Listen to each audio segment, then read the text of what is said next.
2500 سال قبل مسیح لے کر 1500 سال قبل مسیح تک دریائے سندھ اور سرسوتی کی وادیوں میں ایک بہت بڑی تہذیب بستی تھی۔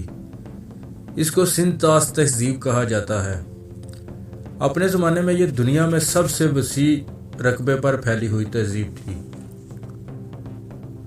سندھ طاس تہذیب کے آخری دنوں میں یا اس کے ذرا بعد وسط ایشیا سے آریہ برصغیر میں داخل ہوئے۔ مقامی لوگوں کے ساتھ میل جول ہوا اور ایک نئی تہذیب نے جنم لیا۔ اس زمانے میں وید لکھے گئے۔ یہ دور ہندو تہذیب کی شروعات کا دور تھا۔ برصغیر سے سکندر اعظم کے جانے کے بعد موریہ دور کا آغاز ہوا۔ اس کی بنیاد چانکیہ جی مہاراج نے رکھی۔ بادشاہ گرد چانکیہ جی نے چندر گپت کو راجہ بنا کر اس کو ارتھ شاستر نام کی کتاب لکھ کر دی، جس میں سلطنتوں کو بنانے کے گر لکھے۔ اس کی خاندان کا ایک مشہور بادشاہ اشوک تھا۔ یہ راجہ گوتم بدھ کا ماننے والا تھا۔ اس دور میں بدھ مت بہت تیزی سے پھیلا۔ اس دور کے دوران اور اس کے بعد یونانیوں اور کشانوں کا اثر برقرار رہا۔ کشان راجہ گجر قوم سے تھا، جس کا پورا نام مہاراج کنشک کسانہ تھا۔ اس کی اولاد آگے چل کر کسانہ کہلائی اور اس کا دارالخلافہ کنوج تھا، جس کے کھنڈرات آج بھی شمالی بھارت میں ہیں۔ 3 صدی سے لے کر 5ویں صدی تک شمالی ہند میں گپتا خاندان کی حکومت تھی۔ اس دور کا ایک سنہرا دور کہا جا سکتا ہے، جس میں علوم و فنون اور ادب کو بہت فروغ ملا۔ یہ دور ہندو نشاط ثانیہ کا دور تھا۔ اس دوران میں دکن میں چولا سلطنت قائم تھی۔ اس کے جنوب مشرقی ایشیا میں بہت گہرے تعلقات تھے۔ 450 سے 528 تک گپتا خاندان کی تباہی ان منگول قوموں کے ہاتھوں ہوئی، جو ہن کہلاتی تھیں۔ یہ لوگ سفید رنگت کی وجہ سے سفید ہن کہلائے۔ ان کی ایک شاخ ایران میں مقیم ہو گئی، جبکہ ایک گروہ ترکی چلا گیا، جبکہ ہن قبائل کے ایک شاخ یورپ جا کر آباد ہو گئی اور 450 عیسوی کے قریب پنجاب میں آ کر آباد ہوئی۔ یہاں سے چل کر یہ لوگ جمنا کی تلہٹی میں پہنچے اور اس وقت کے گپت راجہ پر غالب آئے۔ ان کے سردار کا نام تورمان تھا۔ اس نے 500 عیسوی کے قریب اپنے آپ کو مالوے کا راجہ بنایا اور مہاراجہ کہلوایا۔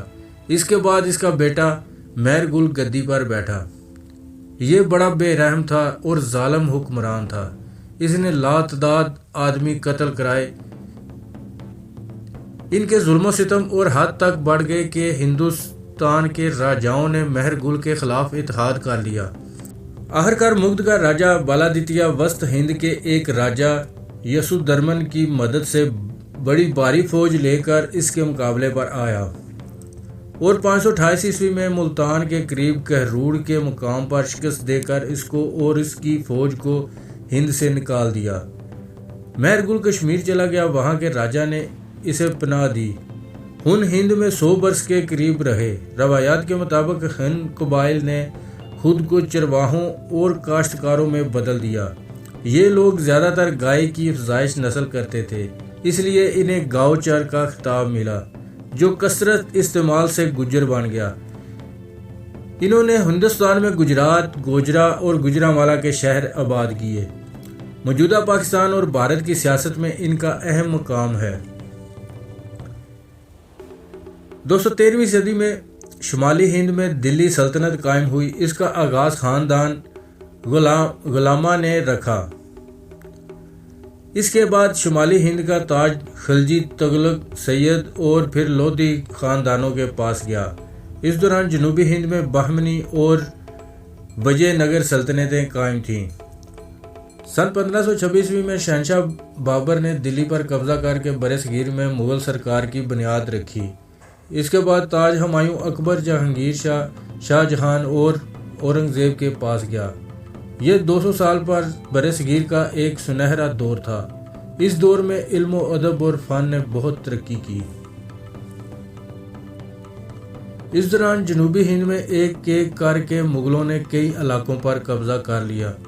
برصغیر میں یورپی اثر 16ویں صدی سے بڑھتا جا رہا تھا۔ انگریزوں نے کئی علاقوں میں حکومت کرنا شروع کر دی تھی۔ سن 1857 عیسوی میں برصغیر کے لوگوں نے انگریزوں کے خلاف سب سے پہلی جنگ آزادی لڑی، جس میں وہ ہار گئے۔ سن 1947 عیسوی میں برطانوی ہند کی تقسیم کے ساتھ پاکستان اور ہندوستان کو آزادی ملی۔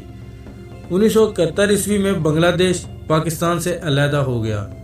1972 عیسوی میں سری لنکا کو مکمل آزادی مل گئی۔ دوستو یہ تھی آج کی ویڈیو آپ کو کیسی لگی؟ اپنی رائے ضرور دیجیے گا۔ السلام علیکم۔ تازہ ترین اپلوڈز کی نوٹیفیکیشن حاصل کرنے کے لیے ہمارے چینل کو سبسکرائب کریں اور ساتھ میں دیے گئے گھنٹی کے نشان کو دبانا نہ بھولیں۔